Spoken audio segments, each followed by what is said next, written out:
There were $1 trillion of subprime mortgages. These are mortgages that, no documentation, don't have to prove your income, very non-credit worthy. But there was a bubble mentality, a frenzy, and everyone, hey, buy a house and borrow money, fix it up, sell it for twice as much, walk away rich, and everybody was doing it.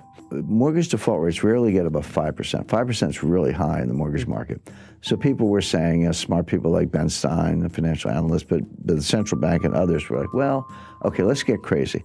Let's assume a 20% default rate, which has never happened, but just assume that's true. On $1 trillion of subprime mortgages, a 20% default rate would be a $200 billion loss, which was only slightly higher than the S&L crisis of the 1980s. Adjusted for inflation, it would have been a comparable loss.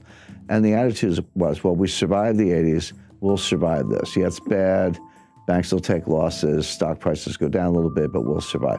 What they missed is, yes, there was $1 trillion of subprime mortgages, but there were $6 trillion of derivatives. Yeah. That was invisible. So all of a sudden, 20% of that was $1.2 trillion. So you create derivatives out of thin air. Yeah. And there's no limit on how many you can have. They're off balance sheet, meaning give me the balance sheet of the company, I won't see them. You have to read the footnotes and then the information behind the footnotes. So non-transparent, unregulated, no limit on size. So the crisis was actually much worse than anyone realized. And then when it started to collapse, the contagion spread throughout the financial system. My point about 2008, it was because we did not learn the lessons of 1998 and we flew right into 2008. But once again, we have not learned the lessons of 2008, and we're going to fly right into the next storm. In 1998, Wall Street got together and bailed out a hedge fund.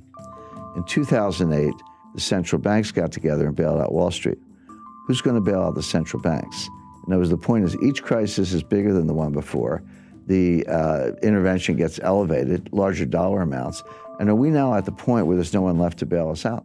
And one of the questions I'm asked most frequently is, okay, Jim, I kind of follow your analysis on how risk works and how complexity theory and capital markets, how that works, but where's the crisis coming from? What's going to be the catalyst? It's actually a long list. Now, student loans, there are $1.6 trillion worth of student loans. So this will go, and kind of this gets to your point, Francis, how do capital markets and money markets and Fed policy kind of leach into debt and deficits? So when a lender, credit union, or anybody, or university makes a loan to a student, and the Treasury guarantees that loan, which they do, it's off budget. Again, it's not strictly a derivative, but it is non-transparent. So then the student defaults, and the credit union, the lender, simply turns to the Treasury and said, here's your loan file, pay me. And the Treasury pays the lender because they've guaranteed the loan. Now it's on the Treasury. But until that point, that loss is not on the books of the United States government. That loss is not part of the deficit. But when the Treasury writes the check to make good on the guarantee, it does go into the deficit. So we think deficits are high now, but there's this $1 trillion tsunami of student loan losses that's going to pile on top of the structural deficits and make it even worse. So all these things are, I spend all my time analyzing these things. I see them all. I can describe them. I can see how they're going to converge into a worse crisis. But in the short run, people either ignore them or they just don't know anything about them. But why would Bernie Sanders even suggest that? And by the way, he's not alone. I think the other candidates have, Elizabeth Warren and Joe Biden and Kamala Harris, one way or another, have suggested that they would do something similar, that we need student loan relief, and that ends up going onto the budget and onto the taxpayers. But there's a school of economics, and I talk about this in chapter 5 of my book. It's called Modern Monetary Theory, MMT for short. Everyday viewers, everyday people to know anything about it, but more to the point, economists don't know anything about it. This is a new school of economics, if you want to think of it that way. So there is this modern monetary theory, but the leading scholar of modern monetary theory is a lady named Stephanie Kelton, who's a professor at the State University of New York.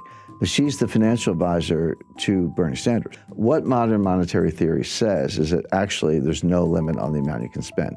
You can spend as much as you want, and the market will either buy the debt, or if they balk, the Fed will monetize the debt. So how much debt is there relative to the size of the economy. This is called the debt to GDP ratio, but the way it's a simple fraction you learn in the 5th grade.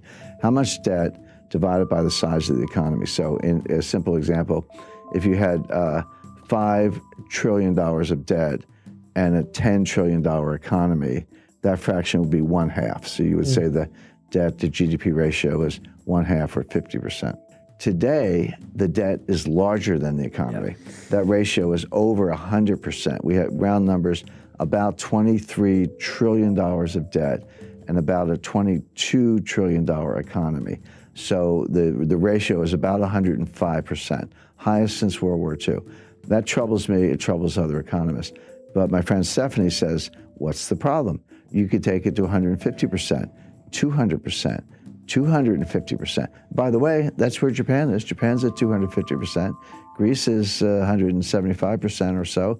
Italy's 135%. They're all still standing. Go to the Ginza, it looks like Times Square. So you don't see visible signs of stress. And here's the irony. Ben Bernanke would absolutely not agree with this theory, and he said so publicly. But Professor Kelton says to Bernanke, you proved our point. You were the one who took the Fed's balance sheet and quadrupled it from 800 billion to 4.5 trillion or so.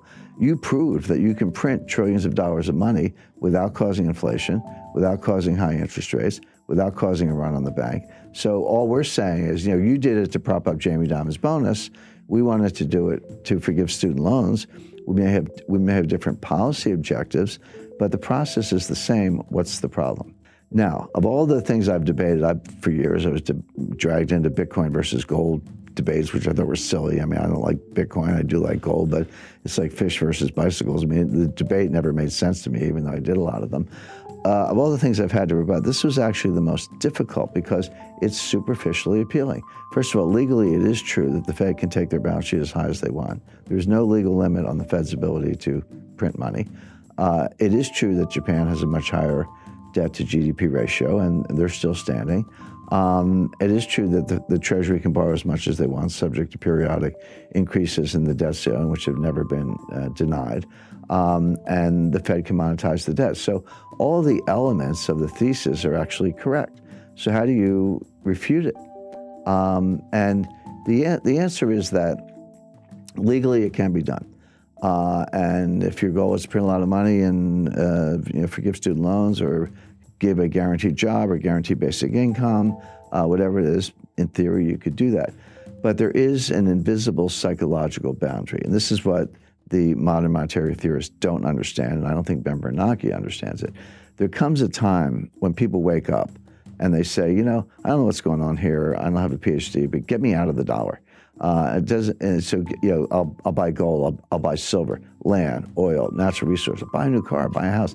Get me out of the dollar into something tangible, because I no longer trust the monetary authorities. I no longer trust the Congress. I can't believe that you're going to spend this much money without ceiling, without limit, without causing inflation. My inflationary expectations will go up.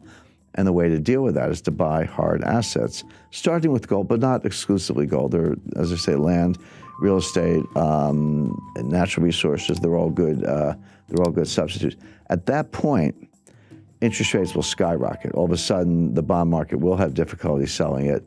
The president of the Congress could take away some of the Fed's independence. All of these assumptions could come crashing down very quickly, very unexpectedly, and that's the problem with the theory.